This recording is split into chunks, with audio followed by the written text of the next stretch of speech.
open that. Okay, no.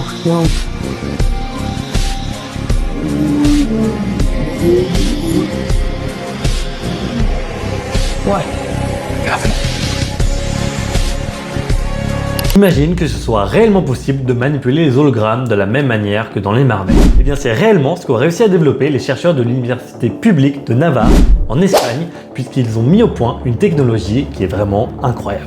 C'est un système dans lequel on va pouvoir avoir un objet en 3D flotter littéralement dans l'air, un objet que l'on peut toucher, manipuler, bouger seulement avec nos mains.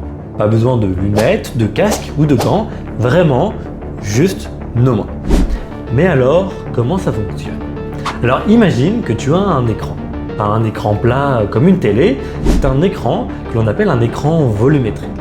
En gros, c'est un projecteur qui va envoyer des milliers d'images par seconde sur une surface transparente et qui va bouger très vite de haut en bas.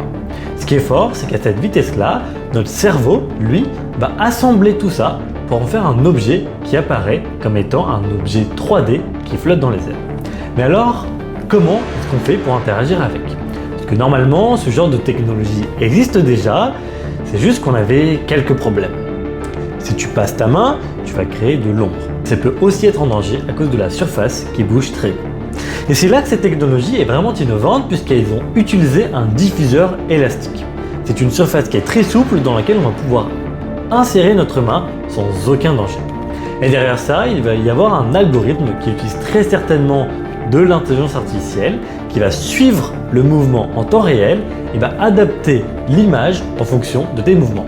Donc si tu mets ta main au milieu, il va pouvoir voir lorsque tu vas zoomer, tourner, appuyer dessus ou simplement le prendre. Alors c'est vrai que nous, on n'a pas vraiment ressentir un toucher d'un objet physique, mais notre cerveau, lui, il suffit de voir un objet qui réagit à nos mouvements pour qu'il y croit. Et les applications pour ce genre de technologie sont vraiment vastes. Par exemple, en médecine, on va pouvoir s'entraîner sur des vrais organes virtuels.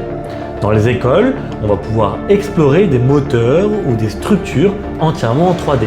Dans les musées, on va pouvoir explorer l'art d'une toute nouvelle manière, on va pouvoir interagir avec l'art sans forcément la donner. C'est vraiment une première mondiale, une vraie avancée technologique et scientifique qui va réinventer notre manière d'interagir avec le numérique. Alors Iron Man, tu n'as qu'à bien te tenir.